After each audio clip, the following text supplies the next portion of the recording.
$83 billion. That's what two chief executive officers destroyed because they couldn't agree on a keyboard. BlackBerry was the most valuable company in Canada. The president fought the Secret Service to keep one. The Pentagon ran on it. Every banker on Wall Street carried one. Then one chief executive officer wanted the keyboard, the other wanted the future. While they argued, Apple shipped. Within 5 years, 97% of that value was gone. The company that invented the smartphone stopped making them. Waterloo, Ontario, 1984. Two engineering students had just won a contract from General Motors and bet the money on a wireless company nobody wanted to fund. Mike Lazaridis and Douglas Freegan started research in motion above a bagel shop. They weren't building phones, they were chasing a single idea. Lazaridis believed the internet would eventually live in your pocket. The problem was that wireless data in the 1990s was slow and unreliable. Every competitor built devices that overwhelmed the networks. Lazaridis did the opposite. He engineered a system that compressed data into the smallest possible packets, sipping bandwidth while everyone else choked on it. In 1999, they released the first BlackBerry. It looked closer to a pager than a phone. Small screen, tiny keyboard, but it delivered push email. Messages arrived the instant they were sent. The device vibrated and your inbox was in your hand. For executives who lived on email, this changed everything. Jim Balsillie brought Harvard-trained aggression to match Lazaridis' engineering brilliance. Lazaridis built the product. Balsillie sold the world on it. RIM employees showed up at business conferences, spotted executives hauling laptops, and handed them a BlackBerry to try for free. 1 month, no charge. Nobody gave them back. By the mid-2000s, BlackBerry was everywhere. Executives typed full emails with both thumbs while walking through airport terminals. The devices earned a nickname, Crackberry. In 2005, they launched BlackBerry Messenger. BBM offered free instant messaging at a time when carriers still charged per text. By 2011, 60 million people were using it. Years before WhatsApp existed, years before iMessage launched, BlackBerry was sitting on the largest mobile messaging platform on Earth. And all of it ran through BlackBerry's own servers. Every message was encrypted, and every byte was routed through a data center in Waterloo, Ontario. Governments trusted it because the data never left Canadian soil. By 2007, the company looked unstoppable. That year, regulators caught research in motion backdating stock options. The restatement cost $250 million. Balsillie was forced to resign as chairman. The partnership that ran the company had survived every external threat. This was the first crack from inside. It did not slow the stock. By the summer of 2008, shares peaked at $147. Market capitalization hit $83 billion. Research in motion was worth more than every bank in Canada. Two engineers from a university town had built something the most powerful people on Earth could not function without. That sentence would have sounded like a fairy tale 5 years earlier. It was about to sound like one again. But BlackBerry had a vulnerability that nobody outside the carrier industry understood. The company charged every wireless carrier a monthly service access fee for each BlackBerry subscriber on their network, roughly $10 per user per month. By 2011, that monthly toll generated over $3 billion a year. Carriers paid because their corporate clients demanded the device and there was no alternative. Then Apple arrived. The iPhone charged carriers 0 service fees. Android charged 0. BlackBerry was the only platform on Earth extracting a monthly toll from every carrier it touched. Overnight, every wireless company had a financial motive to kill BlackBerry. Every subscriber who switched saved the carrier $10 a month. The industry did not just outcompete BlackBerry. It had an economic reason to bury them. A unified company might have survived the external threat. BlackBerry was about to fracture from the inside. Inside the company, the two men who built BlackBerry were splitting apart. Balsillie saw what BBM could become. He wanted to open it to every phone on Earth, licensing it to carriers as a replacement for text messaging. The user base was growing fast. If BBM went cross-platform, it could dominate global messaging. Lazaridis blocked it. BBM was the reason people bought BlackBerry hardware. Opening it would undermine the device business. Neither chief executive officer could overrule the other. The decision that could have redefined the company was never made. Years later, a startup called WhatsApp did exactly what Balsillie had proposed. Facebook bought it for $22 billion. BlackBerry had the users, the technology, and a 5-year head start. What they did not have was a single person at the top who could make the call. That alone would have been enough to cripple the company. What came next finished the job. In January 2007, Steve Jobs held up a glass rectangle in San Francisco and called it the future.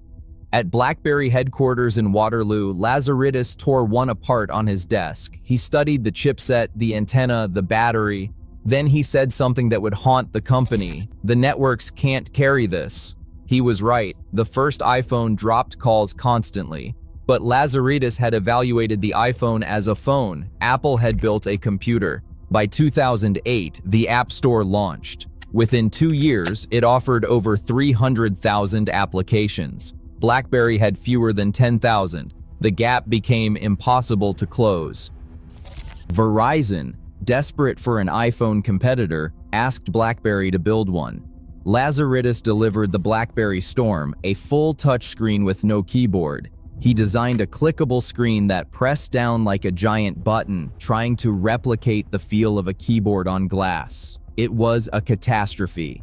The mechanical switch was faulty. The software crashed constantly. Virtually every one of the 1 million Storm phones shipped in 2008 needed replacing. Many of the replacements were returned too. Verizon's chief marketing officer demanded close to $500 million from Research in Motion to cover the carrier's losses. Balsillie said it himself years later. If the Storm had worked, Verizon never would have funded the Droid. When BlackBerry failed to deliver, Verizon gave the keys to the kingdom to Google. The carrier that asked BlackBerry for an iPhone killer ended up bankrolling Android's rise instead. BlackBerry had one shot to keep the largest carrier in America on their side. They shipped a broken phone and the window closed permanently. That should have been the wake-up call. It wasn't. Inside the company, the co-CEO paralysis was now total. Lazaridis wanted to double down on keyboards and hardware, while Balsillie wanted to pivot to software and consumers. Neither would yield. In 2011, while Apple shipped one phone with total focus, BlackBerry had dozens of different models on the market at the same time. Keyboards, sliders, touchscreens, hybrids. Every model was a compromise between two visions that contradicted each other. Then came October 2011. BlackBerry's entire global network went dark. 70 million subscribers across 5 continents. Email gone, messaging gone, browsing gone. The outage lasted 3 days. A core switch failed inside BlackBerry's data center in Waterloo. The backup system failed too. The centralized architecture that governments trusted, the system where every message flowed through servers on Canadian soil, had become a single point of failure that took the whole network offline. The outage hit the same week Apple launched the iPhone 4S and introduced iMessage, a direct BBM competitor. Lazaridis appeared in a YouTube apology video. He looked exhausted. The man who built the most reliable communication network on the planet was apologizing for breaking it. 3 months later, in January 2012, both co-CEOs resigned. They were replaced by Thorsten Heinz, a company insider of 14 years. The stock dropped 8% on the announcement alone. In 2013, BlackBerry launched the Z10. It was 6 years after the first iPhone. It sold roughly 1 million units in its first month.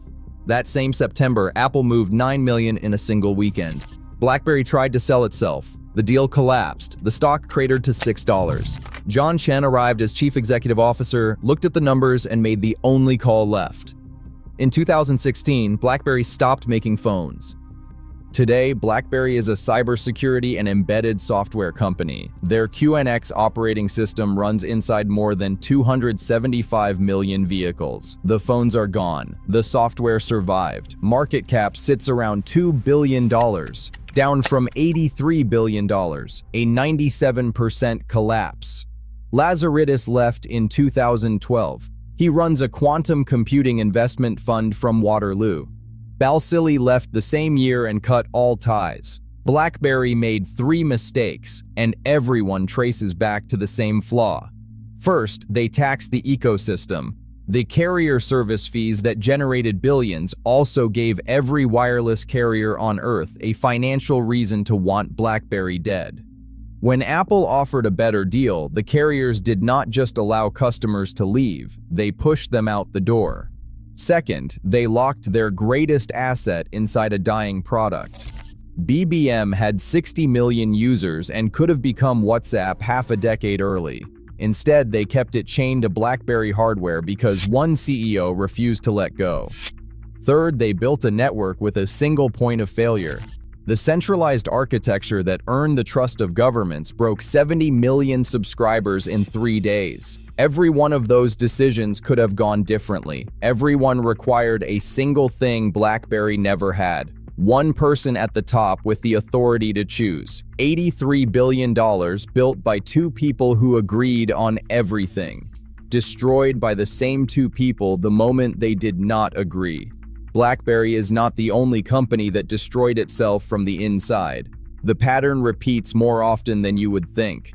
Brand gets too big to listen, too divided to act, and by the time leadership looks up, the customers are gone. The rest of those breakdowns are in my business breakdown playlist.